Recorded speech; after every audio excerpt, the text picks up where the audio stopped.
Vamos seguir em frente, irmãos, com nossos estudos, ainda pensando sobre esperança. E a pergunta que abre o nosso estudo é a seguinte: a esperança é necessária ao cristão? A esperança é necessária ao cristão? Resposta: sim, pois nascemos para a esperança viva por meio da regeneração. Essa graça se manifesta de forma necessária nesta vida pela expectativa de coisas boas da parte de Deus. A fé, nós vimos que ela é dada por Deus a nós, e a fé, ela é sobrenatural porque ela vem de Deus.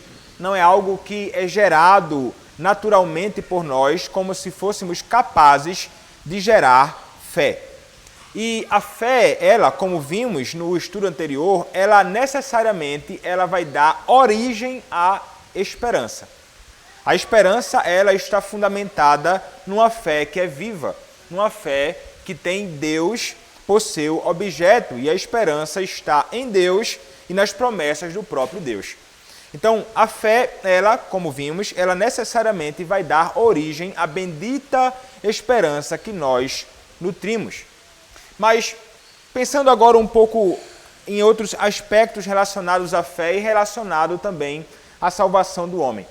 Uma coisa que nós devemos entender é que a própria fé, ela é algo que é dado por nós a Deus, mas a fé, ela vai fluir, ela vai emergir, ela vai brotar daquilo que nós chamamos de regeneração. Alguém poderia fazer uma pergunta, não é? O que vem primeiro, pastor, a fé ou a regeneração? E o que nós, crentes reformados, entendemos é que a fé, ela vem depois da regeneração, ou a regeneração, ela precede ou vem antes da própria fé. Então, o que nós entendemos é que a Escritura nos orienta nesse sentido, que a fé, ela jamais pode originar a regeneração. Nós entendemos que a natureza da fé a torna consequência e não a causa da regeneração, da nova vida que nós temos em Cristo. Nós recebemos nova vida, e isso então é o que nós chamamos de regeneração. E é impossível, de fato, num sentido lógico, a fé ela vir antes da regeneração, porque se nós entendermos a nossa condição antes de sermos salvos, nós concluiremos isso necessariamente.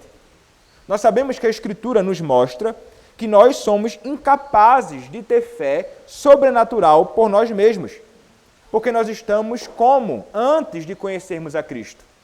A nossa condição é de pessoas que estão mortos em seus delitos e pecados. Nós estávamos mortos, nós éramos por natureza filhos da ira, filhos da perdição, como também os demais. É isso que nos diz a Escritura, por exemplo, em Efésios capítulo 2, do verso 4 ao verso 7, tratando sobre essa realidade de estarmos mortos e de passarmos a ter vida em Cristo. Diz assim a Escritura: mas Deus, sendo rico em misericórdia, por causa do grande amor com que nos amou, e estando nós mortos em nossos delitos, nos deu vida juntamente com Cristo. Pela graça sois salvos, e juntamente com Ele nos ressuscitou, e nos fez assentar nos lugares celestiais em Cristo Jesus, para mostrar nos séculos vindouros a suprema riqueza da sua graça em bondade para conosco em Cristo Jesus. A realidade é que ninguém pode ir a Deus o Pai se ele não for conduzido a ele pelo próprio Pai. Por natureza, nós somos filhos da ira e, de acordo com Jesus, como está em João capítulo 6, verso 44, ninguém vem a ele se o Pai não o trouxer. Então o homem ele está realmente distante de Deus, ele está morto em seus delitos e pecados. Portanto, para que ele possa responder à proclamação do Evangelho, é necessário que ele passe a ter vida. E isto nós chamamos de regeneração. O Espírito nos regenera, nos dá vida e nos concede a fé sobrenatural para abraçarmos Cristo e as promessas que são encontradas em Cristo. Outros textos que são úteis e que tratam sobre a ideia da regeneração, da operação do Espírito na nossa regeneração, é Tito, capítulo 3, verso 5 a 6. Fala acerca desta realidade, você pode olhar. Tito, capítulo de número 3, versos 5 e 6, diz assim: não por obras de justiça praticadas por nós, mas segundo a sua misericórdia, ele nos salvou mediante o lavar regenerador e renovador do Espírito, que ele derramou sobre nós ricamente por meio de Jesus Cristo, nosso Salvador. Um outro texto que você pode ler posteriormente é João capítulo 3, do verso 1 ao verso 10. A regeneração pelo Espírito Santo é indispensável para a nossa salvação. Então, nossa fé, ela ensina isto. Aqueles que não são regenerados não podem responder com fé. E aqueles que são regenerados não podem não responder com fé. Necessariamente vai abraçar Cristo. É assim, então, que funciona. Mas se você for pensar e falar sobre isso com muitas pessoas por aí, eles têm a concepção comum de que a fé ela vem antes a fé vem antes da regeneração, mas isso é fruto de uma concepção equivocada sobre a condição natural do homem sem Cristo. Ele precisa ser regenerado. Mas então, por que eu estou falando isso? Porque há uma conexão importante entre a esperança que nós temos e a regeneração. Regeneração e esperança, elas estão conectadas. E quem faz uma conexão nela, entre essas coisas, é o próprio apóstolo Pedro. Se você olhar o que diz 1 Pedro, capítulo 1, versos 3 e 5, o apóstolo ele vai falar o seguinte. Eu vou ler a partir do verso 1, diz assim. 1 Pedro, capítulo 1, verso 1 até o verso 5. Pedro, apóstolo de Jesus Cristo, aos eleitos que são forasteiros da dispersão no Ponto, Galácia, Capadócia, Ásia e Bitínia, eleitos segundo a presciência de Deus Pai, em santificação do Espírito, para a obediência e a aspersão do sangue de Jesus Cristo, graça e paz vos sejam multiplicadas. Bendito o Deus e Pai de nosso Senhor Jesus Cristo, que segundo a sua muita misericórdia nos regenerou para uma viva esperança, mediante a ressurreição de Jesus Cristo dentre os mortos, para uma herança incorruptível, sem mácula, imacessível, reservada nos céus para vós outros, que sois guardados pelo poder de Deus, mediante a fé, para a salvação preparada para revelar-se no último tempo. Então, note que no versículo 3 é dito, nos regenerou para uma viva esperança. Então, note que há uma conexão aqui feita por Pedro entre a regeneração, a nova vida e a esperança que nós nutrimos. Então, perceba, Pedro ele faz uma conexão que é inseparável entre a esperança e a misericórdia abundante de Deus. Então veja que o fato de sermos alcançados por Deus na salvação, o fato de nós sermos regenerados por Ele, tendo nova vida, flui não da disposição natural do homem, mas da abundante misericórdia de Deus em favor do homem.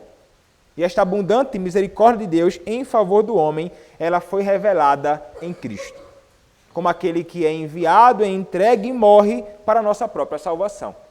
Então Deus, ele tem misericórdia de pecadores mortos em sentido espiritual, porque percebe que sua esperança permanece nula, ela não existe, a parte da produzida pelo poder regenerador do Espírito Santo. Então, para que ele possa ter esperança, é necessário que ele seja vivificado. É necessário que ele nasça de novo. Então, a esperança verdadeira e viva vem somente a quem é vivificado, é alcançado pelo próprio Espírito Santo de Deus. Esta esta ordem, este princípio que nos é ensinado pelo próprio apóstolo Pedro na sua epístola. E então isso nos mostra essa ligação importante entre a regeneração, entre o novo nascimento e a esperança viva que nós temos. Um comentarista tratando sobre esta epístola de Pedro, ele vai dizer assim: ao longo de sua epístola, Pedro encoraja seus leitores a terem esperança. A esperança se baseia numa fé viva em Jesus Cristo.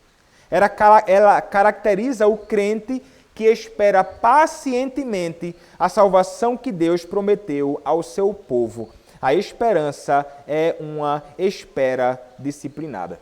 Então, a fé, ela vem depois, então, daquilo que nós experimentamos, que é a própria regeneração. Então, Deus o faz, ou Deus nos dá essa esperança viva pelo novo nascimento, que pode ser chamado também de regeneração. Isso significa, então, que aqueles que não são salvos por Cristo, ou seja, os não regenerados, eles não podem ter a mesma esperança que nós nutrimos. Então, se você é verdadeiramente regenerado e salvo pelo Senhor, você tem esta bendita esperança, não pode viver sem ela. Então, o que acontece é que no novo nascimento, ou nessa regeneração que nós experimentamos pela operação do Espírito Santo, este Espírito ele vai infundir em nós hábitos, graças e virtudes que são sobrenaturais, que os ímpios eles não possuem. Então, ele vai operar isso em nosso próprio coração. A regeneração, ela alcança o coração do homem. Como vai dizer Sproul, ele vai dizer o seguinte: a diferença básica entre a teologia reformada e a teologia não reformada é a ordem da salvação no que diz respeito à fé e à regeneração. A grande maioria de cristãos evangélicos professos acredita que a fé vem antes da regeneração. Em outras palavras, para uma pessoa ser nascida de novo, ela precisa crer. Uma pessoa tem de escolher a Cristo antes de acontecer o novo nascimento. Se isso fosse verdade, não teríamos nenhuma esperança de salvação, porque a pessoa espiritualmente morta, em inimizade com Deus, não pode escolher a Cristo. Também não podemos mudar o coração dos outros por meio da evangelização. Podemos apresentar o Evangelho, podemos argumentar em favor do Evangelho e tentar sermos convincentes. Mas somente Deus pode mudar o coração. Visto que somente Deus tem o poder para mudar a natureza de uma alma humana, devemos dizer que a regeneração precede a fé. Isso é a essência da teologia reformada. O Espírito Santo muda a disposição da alma antes de uma pessoa vir à fé. Então ele diz, e já estudamos isso, no que diz respeito a crer, isso significa que Deus crê por nós? Resposta, não. Somos aqueles que fazem o crer. Escolhemos a Cristo? Ele responde, sim, escolhemos a Cristo. Respondemos ao Evangelho. Nossa vontade é mudada, de modo que as coisas que odiávamos agora amamos e corremos para o Filho. Deus nos dá em nossa alma o desejo por Cristo. É uma disposição da opinião bíblica dizer, é uma distorção da opinião bíblica dizer que o homem natural está tentando desesperadamente achar a Deus. Mas Deus não permitirá que alguns o achem porque não estão em sua lista. Ninguém tenta vir a Cristo sem a graça especial de Deus. Portanto, a nova vida ou a regeneração tem de necessariamente anteceder a fé. E então, nesta operação grandiosa do Espírito em nós, nós somos nutridos de muitas graças, hábitos e virtudes sobrenaturais. Nós somos transformados pelo Espírito de Deus em pessoas cheias de uma bendita esperança. Como diz Gerhardus Voss, ele vai destacar um ponto importante ligado à esperança em que nós nascemos. Ele vai escrever o seguinte: o modo peculiar em que o apóstolo expressa esse fato deve ser observado com cuidado. Ele poderia ter dito: Deus nos deu uma nova esperança. No texto de Pedro que nós lemos. Ou Deus nos trouxe a uma nova esperança. Todavia, ele diz: Deus nos gerou de novo para uma esperança viva. Ele nos regenerou. Sem dúvida, essa representação foi escolhida para destacar a abrangência e a persuasão da esperança obtida pelo cristão.